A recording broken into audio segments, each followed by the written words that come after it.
तो major components में Hadoop ecosystem और you can say the Hadoop जू जो है, उसके मेजर कंपोनेंट्स जो हैं, उसमें हम सबसे पहले स्टार्ट करते हैं एचडीएफएस से। ठीक है, तो एज यू जस्ट एक नजर इस डायग्राम में आप डाल लो कि देखो, आप यहाँ से स्ट्रक्चर्ड डेटा, आपको ये डायग्राम से याद रहेगा आगे, क्योंकि इतनी सारी चीजें मैं बताऊंगी तो आपको याद नहीं रहेगा, लेकिन ये डायग्राम से आप याद रख सकते हो। स्ट्रक्चर डेटा, अगर आपको डेटा इंजेस्ट करना है स्ट्रक्चर डेटा, तो आप स्कूप का यूज कर सकते हो। ठीक है, अगर आपको अनस्ट्रक्चर्ड और सेमी स्ट्रक्चर्ड डेटा इंजेस्ट करना है, लाइक ऑल दीज सोर्सेज जो आप देख पा रहे हो, इन सभी सोर्सेज से, तो आप फ्लूम का यूज कर सकते हो। You can store that into your storage, that is HDFS. And for processing, for parallel processing, you can use different languages with MapReduce. ठीक है, parallel processing in a distributed manner on a large data set provided by MapReduce. Hive and Drill for analytical SQL on Hadoop. We'll discuss in detail. Pig scripting language है. Spark, अगर आपको Spark MLlib you can use when you are performing any machine learning application at that time. This Apache Spark is very good in speed. It is very good in dealing with this large data set, and it is very fast. So we use Apache's Mohoth and Apache's Spark MLlib for that, for a machine learning task. Okay, HBase, it is a NoSQL or columnar database. Zookeeper again and Ambari works as a management and coordination. अगर searching and indexing कुछ करना है तो Apache just released Apache Solar for doing that, and Apache Storm and Kafka, these two are for streaming data, as you can see. ठीक है, streaming data. So these are the different major components that we are going to discuss. First is HDFS, इसको आपको भूलना ही नहीं है. Hadoop distributed file system. It is a storage unit of Hadoop. It stores any kind of data. Any kind means structured, unstructured, semi-structured, everything. ठीक है, you just have to give the path of the HDFS. It will directly store there. You need not to define any schema for that. As you can read here, no schema validation is done while dumping data. So you can dump any kind of data here in the HDFS. It is which store this data in a distributed manner as a distributed file system, because in Hadoop we believe to have multiple computers, multiple commodity hardware, so that we can store small amount of data in one cluster, in one computer, or in one commodity computer, and small amount of data somewhere else. And here we believe that to have a replication of the files, as you can read here in the third point, divide files into smaller chunks and stores it across the cluster. What is cluster? It is a collection of commodity hardware. What is commodity hardware? Your normal laptop and desktop can be a system in a cluster. You need not to buy a powerful server for that, to perform that. So Hadoop believes in performing all those operations by having the same configuration system in your hand. If you have a library, if you have a lab with 4 or 5 systems, and if you want to perform any operation on any big data, so you can do that by installing Hadoop and configuring Hadoop, and by having a cluster of 4 or 5 systems, you can do that also. You need not to purchase the that complex and very expensive server for that. Okay, so here in Hadoop, in HDFS, we divide our data into blocks. That blocks could be of 64 MB, 128 MB से लेकर 64 MB तक हो सकता है. By default 128 MB होता है, and each of this block is replicated into, जैसे कि ये हमारा क्लस्टर है. ठीक है, तो जो भी डेटा है, डेटा को आपने डिवाइड किया, उसकी 3 कॉपी बनी, 1 2 3. You can increase this replication time. ठीक है, बाय डिफॉल्ट 3 कॉपीज बनती है, सो दैट अगर ये, क्योंकि नॉर्मल कमोडिटी हार्डवेयर है, कल के डेट पे ये अगर फेल हो जाता है तो आप ऐसा नहीं बोल सकते मेरे को उस डेटा का वो पार्ट गायब हो गया, नहीं मिला, I don't have that data now. You must have the copy of that data somewhere else, and who will manage it? कि किसको पता रहेगा कि ये अगर फेल हो गया तो वो डेटा इसके पास जितने भी डेटा ब्लॉक्स थे वो डेटा कहाँ मिलेगा, it will be there in the name node. Name node will contain all those information. Last class में मैंने बताया था, इसलिए मैं इसको शॉर्ट में बता रही हूँ अभी, है ना. So it works as a master slave architecture where name node and data node, there are two types of devices. Name node which controls one or more data nodes. ठीक है, तो data nodes will be the actual computers for performing the processing on those data, and name node is just a master who is giving tasks to that data node and keeping track of them and keeping the metadata of all the data blocks. Okay, horizontal scaling होता है. horizontal scaling means कल के date पे आपके पास data का size और बढ़ता है तो you can just add one more commodity hardware here. So it is increasing horizontally rather than increasing the power of a single computer कि इसका RAM बढ़ा दिया, इसका processing power बढ़ा दिया, सभी का बढ़ा दिया. जस्ट लास्ट क्लास में मैंने एग्जांपल भी दिया था आपको. तो वैसा करके अगर आपको वैसा करने से आपका कॉस्ट बढ़ेगा. So we go for horizontal scaling as per requirements. ठीक है, तो ये आपका है HDFS. इसको और डिटेल में डिस्कस करेंगे. Then map reduce, second component. ये second component after HDFS I am discussing this map reduce. ठीक है, तो map reduce is a data processing component of Hadoop. कभी भी कोई पूछे what is the data processing component of Hadoop, you can directly से YARN also nowadays. ठीक है, क्योंकि वही रिसोर्स मैनेजर और उसी को हम डेटा प्रोसेसिंग भी बोलते हैं, but actually it works, that YARN works over the map reduce. ठीक है, तो मैप रिड्यूस में हम क्या करते हैं, it is a programming model for writing application that can process big data in parallel on multiple nodes. Here we are writing application in any high level language and that language is Java. Okay, for writing any distributed programming, parallel programming, for performing any type of processing on large data set, we use MapReduce. We use Java programming for that. ठीक है, so MapReduce it attains the task of data processing by distributing tasks across the node. आपने cluster बनाया है multiple computers का. ठीक है, जैसे MapReduce का काम ही ये है कि जैसे ही डेटा आए, जैसे ही प्रोसेसिंग आए, आपने डेटा अलग अलग क्लस्टर में स्टोर करके रखा हुआ है. आपने डेटा, ये देखो हम ये बात कर रहे थे अलग अलग नोड्स पे, ये नोड्स हैं, डेटा नोड्स हैं, यहाँ पर आपने डेटा स्टोर करके रखा हुआ है. MapReduce task will be given by this name node. This is name node. This task is given by this name node and it will be distributed among these cluster nodes. ठीक है, तो ये distribute कैसे करना है, वो कैसे perform करेगा, ये सभी कुछ MapReduce के टास्क मैनेजर पे डिपेंड करता है. ठीक है, MapReduce इसके टास्क मैनेजर पे डिपेंड करता है. Task on each node processes data present locally. अच्छा, एक और बात, Hadoop में अभी तक आपने जितनी भी प्रोसेसिंग की होगी, आप क्या करते थे, you move data to the processor, है ना. प्रोसेस करने के लिए आप डेटा को मूव करते थे कि डेटा वहां रखा हुआ है सेंट्रली, डेटा को आप रीड करते थे, आप डेटा को मूव करते थे centrally to the processing component. जिस भी सिस्टम में जिस भी सिस्टम को आपने प्रोसेसिंग के लिए चूज किया है, वहां पर डेटा मूव होता था. But in Hadoop here you are moving the computation to the data, क्योंकि डेटा डिफरेंट क्लस्टर्स में स्टोर है. अब जो कंप्यूटेशन करना है, जो प्रोग्राम्स आपने पैरेलल प्रोग्रामिंग की है, that will go to that data. ठीक है, तो यहाँ पे we are moving the computation to the data. ये बात याद रखना, it is just different than other processing in Hadoop. ठीक है, it consists of two phases, map and reduce. Map means आपको मैप करना है डिफरेंट क्लस्टर के डिफरेंट सिस्टम में. ये जो हम मैप कर रहे हैं, हम टास्क मैप करते हैं. ठीक है, मैप करेंगे तो क्या होगा, it will perform various operation like filtering, grouping, sorting. कुछ तो ऑपरेशन ऐसा परफॉर्म होगा, क्योंकि कुछ डेटा मेरा यहाँ है, कुछ डेटा मेरा यहाँ है, कुछ डिफरेंट क्लस्टर में है, तो it will perform different operation on that data mapping में. ठीक है, फिल्टरिंग, ग्रुपिंग, सॉर्टिंग. ग्रुपिंग करके दिया कुछ कंप्यूटेशन को, कुछ क्लस्टर के, कुछ कमोडिटी हार्डवेयर को, और समथिंग अदर.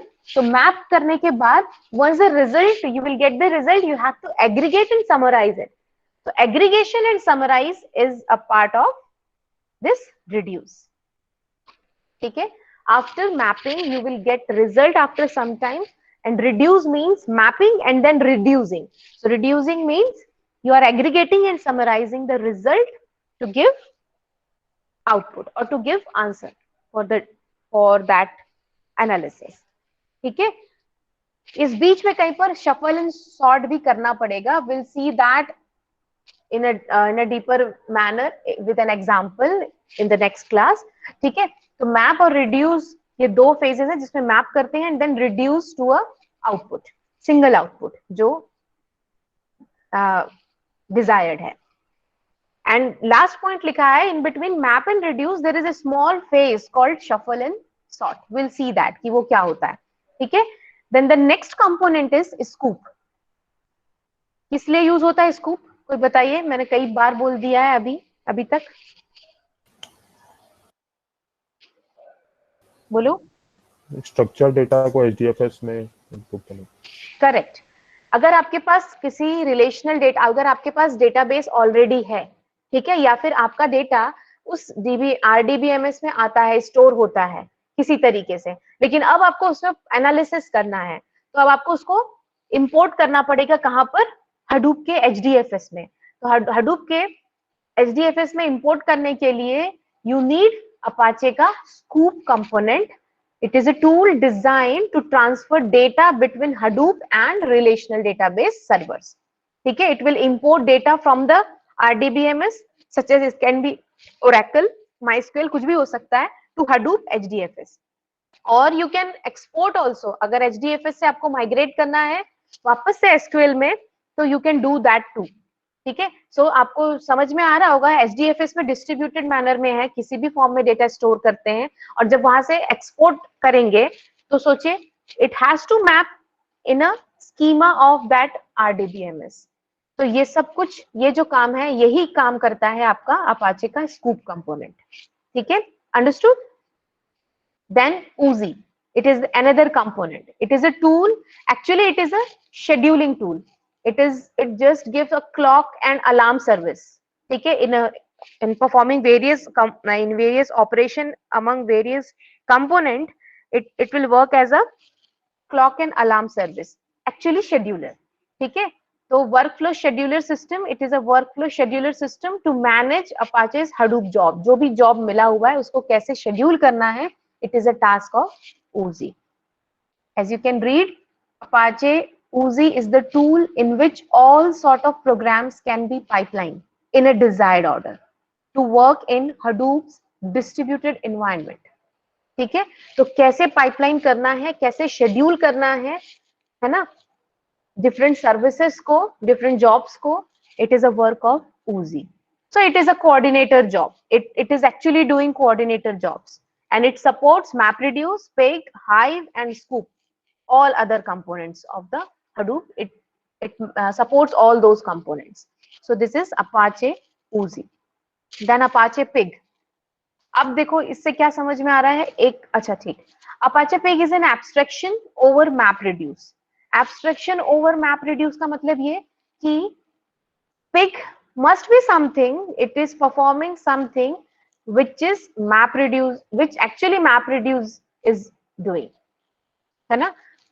मतलब अगर आपको जावा में प्रोग्रामिंग नहीं आती है, अगर आपको जो भी MapReduce जावा में अगर आपको प्रोग्रामिंग नहीं आती है, तो यू कैन हैव अनदर, और अगर आप एसक्यूएल में बहुत अच्छे हो, आप माहिर हो उसमें, तो you can go with pig.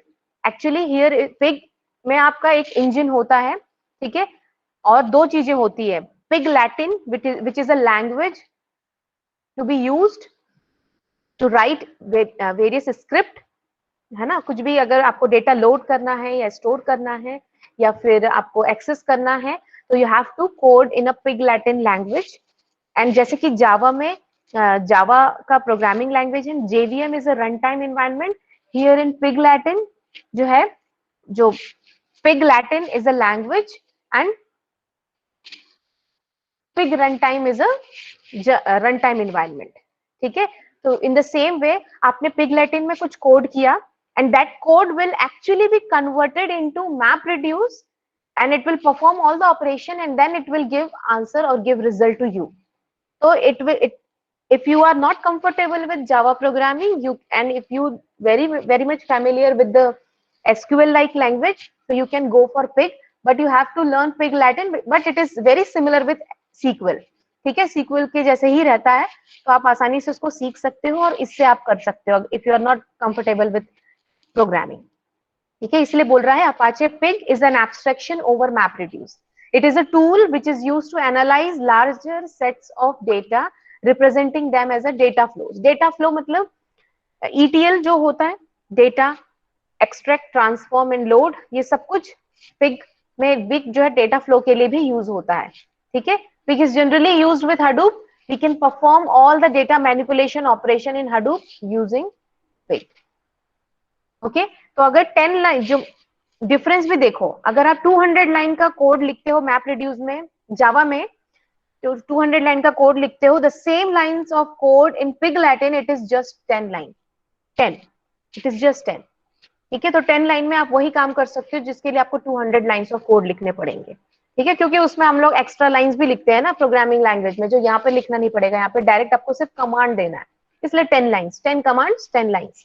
ठीक है, so it is an abstraction. Pig Latin is a language and it is having a Pig runtime as a Java runtime like JVM. ठीक है, it needs Pig Latin program to convert into Java program. It needs runtime environment, that is Pig runtime. Okay, so understood Pig? Is there any doubt? Component समझ में आया है वाला कि आपको जब कोई भी काम करना है, आपके पास डेटा है, तो आपको कौन सा कंपोनेंट यूज करना है आपको पता होना चाहिए कि वो काम क्या करता है, तभी आप उसका यूज कर पाओगे. ठीक है, देन अपाचे हाई. अच्छा, ये जो पिग है it is actually developed by Yahoo initially, then it is merged with Apache, और या तो खरीद लिया या उसने उसको डोनेट कर दिया to make it as a component inside Hadoop. तो actually initially it was developed by Yahoo. ठीक है, then Apache Hive. Apache Hive was created by Facebook. ठीक है, just to use that. जैसे मैंने आपको Facebook का स्टैक बताया, उसने वो Hive यूज करता है ना. It is also a structured data, SQL like language है, but here we are using SQL like language which is known as HQL, ये HiveQL है ना. Data and query the data using a SQL like language called HiveQL, जिसको HQL भी बोलते हैं. ठीक है, with that if you have data sets in HDFS you can query and manage this large data set using HiveQL. HQL अगर आपको आता है तो उसका यूज करके आप डायरेक्ट एनालिसिस या जो भी क्वेरी करना चाहते हो आप इससे डायरेक्ट कर सकते हो. ठीक है, it resides on top of the Hadoop to summarise big data and makes querying and analysing easy. ठीक है, जिसमें एक्चुअली एक तरीके से हम डेटा वेयरहाउस इंफ्रास्ट्रक्चर टूल हमको ये प्रोवाइड कर रहा है to process the structure data minded. ठीक है,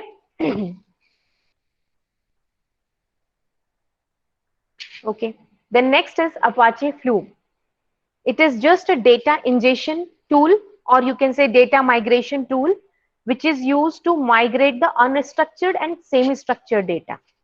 Like from, if you want data from the Twitter, all the tweets, ठीक है, और we want a data from Facebook, जिसमें review होते हैं, videos होते हैं, images होते हैं, text होता है, तो different types of variety of unstructured data are there. ठीक है, तो Apache Flume is a tool or data ingestion mechanism for collecting, aggregating and transporting large amount of streaming data such as log files, events from various sources to a centralized data source. What is centralized data source? We are talking about HDFS.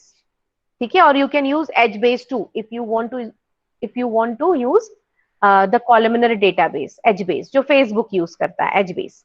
ठीक है, जो मतलब actually HBase नहीं, अब वो Cassandra use करता है. Initially HBase Facebook ने स्टार्ट किया था यूज करना. ठीक है, अगेन फ्लूम और Sqoop, these two are data injection mechanism है ना. ये देखो, Sqoop and Flume, These are the two data ingestion tool.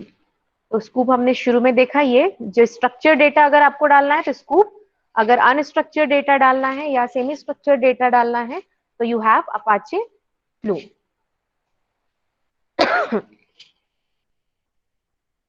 तो अगर आपको ट्विटर का डेटा लेना है तो you can use flume.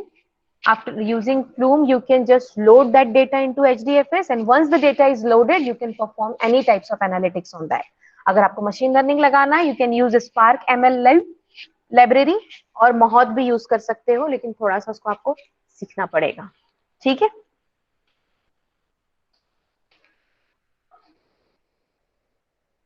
Then Apache HBase.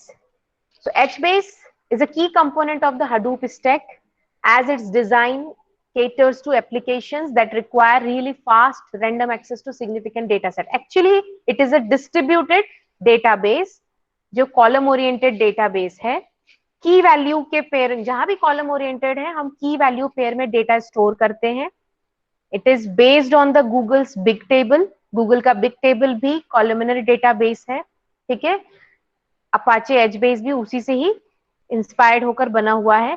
Can hold extremely large data, obviously. Dynamic data model, you need not to define any schema for that, and not a relational DBMS. Obviously, DBMS में हम column oriented database नहीं है हमारा, तो it is not a relational database.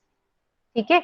तो HBase is a columnar database or distributed database where data is stored in a distributed manner, which is able to deal with large database and store the data in a key value pair. That's it. ठीक है. तो ये हुआ आपका HBase. And Zookeeper, just for coordination among various components, you need Zookeeper. As you can see this big diagram, Zookeeper, नीचे HDFS है ना, then MapReduce, then Hadoop के different components. आप किस पे काम करना चाहते हो? अगर आपको पिग से काम करना है तो आप पिग का कोड लिखिए पिग लैटिन में, और वो मैप रिड्यूस में कन्वर्ट होगा. आफ्टर ऑल लास्ट में मैप रिड्यूस ही सारा काम कर रहा है, लेकिन आपको एक एपीआई दे दिया गया कि आपको नहीं आता जावा तो आप सीक्वल लाइक लैंग्वेज यूज कर लीजिए. ठीक. तो ये यहाँ से आप एक्सेस कर सकते हो HDFS को थ्रू मैप रिड्यूस प्रोग्रामिंग, मोहत for ML, HBase for columnar database. आप उसी डेटा को कॉलमनर भी स्टोर कर सकते हो, हाइव और SQL like query language, querying for. ठीक है. तो centralise service for maintaining configuration information naming services. It providing distributed synchronization and providing group services. पूरा कोऑर्डिनेशन सबके बीच में हो. ऐसा ना हो कि ये किसी और लैंग्वेज में बात कर रहे हैं और हमको समझ में नहीं आ रहा है. ऐसा होगा तो आपस में बात हो नहीं पाएगी. पूरे लार्ज डेटा सेट को सही टाइम पे आप डील नहीं कर पाओगे. There must be some framework which is all time monitoring this components working. ठीक है. कि कैसे काम कर रहे हैं और कैसे उनके बीच में हमको कोऑर्डिनेशन करना है. तो for that Zookeeper is there inside the Hadoop. Okay.